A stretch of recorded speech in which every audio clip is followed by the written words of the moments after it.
guys are having a great holiday if you celebrate. I'm currently wearing a tank top because it is Christmas Eve and it's currently 70 degrees here in Maryland. Let me know if you guys are also experiencing this insane, deranged weather. But if you're clicking on this video because you think it's gonna be a video discussing how to stay away from seeing spoilers on Booktube or discussing how horrible it is to be spoiled, this is actually the opposite of that. So a while ago I did a discussion video focused on why it is the case that on Booktube, book hauls are so incredibly popular to watch, whereas book reviews, which you think would be what Booktube would be more focused on, tend to get the least amount of views on anybody's channel. So I did a discussion video focused on why is that the case, and a lot of people commented, and can I just say, YouTube seems to have deleted most of the comments on that video. I don't know where they went. But even if you look at the comments that are left, most people are saying the reason they don't like watching review videos is because A, they're afraid of getting spoiled, and B, because the reviews on Booktube seem to be very spoiler heavy. So I thought this was something worthwhile to talk about because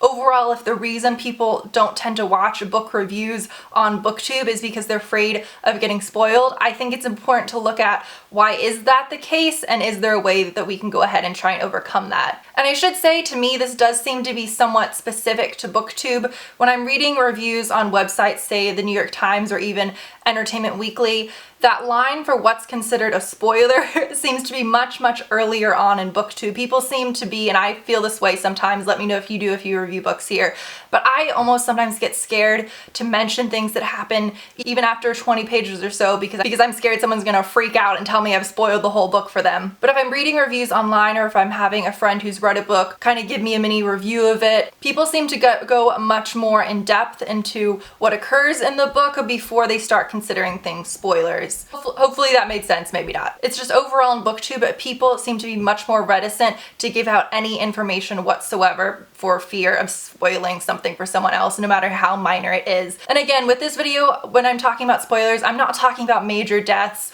or the key twist that happens in a Gillian Flynn book.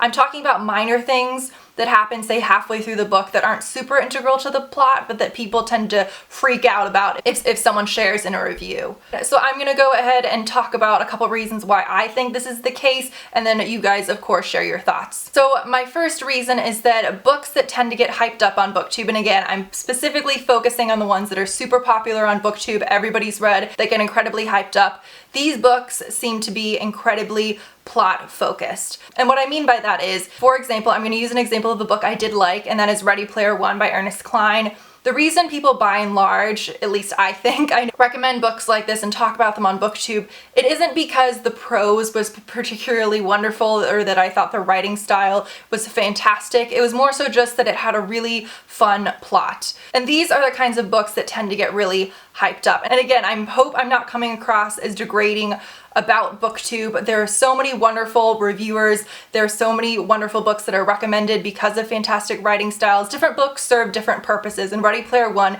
is a great book that, although may not have the best writing, is incredibly fun and has this fast-paced, really engaging plot. So it makes sense that if the books that are hyped up and popular on Booktube are so fast-paced and plot-focused, that people would be much more afraid of getting spoiled because the reason that they're going into reading these kinds of books, say for example a book I didn't like, The Mortal Instruments, please don't stab me in the face. I hope I'm explaining this clearly, but the reason people, I think, enjoy reading these books and get excited about them and want to talk about them are because of the things that actually happen in it and the people that are in it, not necessarily the writing style. So it makes sense that people are much more fearful of getting spoiled from them because the reason they're reading them is for the plot. It makes sense that if the main driver behind you wanting to read a book is the things that happen, you're going to be much more fearful of hearing a spoiler versus, say there's a book you've heard where the prose and the writing style is beautiful and that's the main reason you want to read it. If that's the case, if you hear about something that happens halfway through the book, you might not care as much because the reason you're going into reading it is because of the things you might learn, the writing style, not necessarily just what's happening. And that kind of leads me into my second point, which is the way that books are reviewed on Booktube.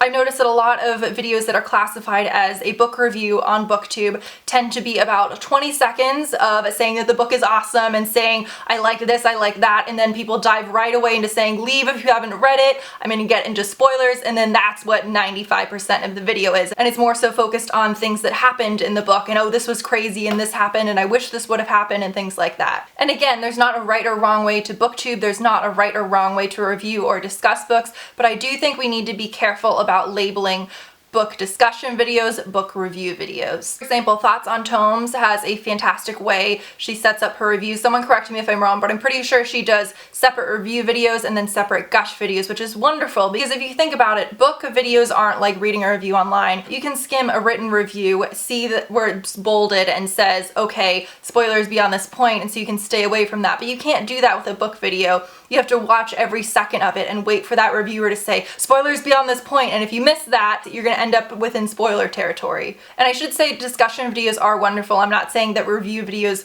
are superior by any means. And I also do want to point off, going off of that, you can discuss a book without spoiling it. There seems to be this idea on Booktube where it's just impossible to discuss a book without spoiling it, and I really don't think that's the case. If you're discussing the writing style, if you're discussing the themes, if you're discussing the characters or the world building or the pacing, you don't have to get into spoiler territory. But again, bringing this full circle, I think that that goes back to these plot-focused books that get so hyped up on Booktube because the main point of these books is the plot and the things that occur and not necessarily those other elements. And I do have to just say overall, I think people should calm down a little bit about spoilers. Now, people have the right to feel whatever they want to feel and get upset about whatever they want to get upset about and feel that anything is a spoiler. People have the right to feel that if you say the main protagonist's name, that is a spoiler. You have the right to feel that way. However, I see a lot of anger and vitriol in comments sometimes. I haven't gotten this a lot, but on other Booktubers videos, someone will say something that's a minor thing that happens,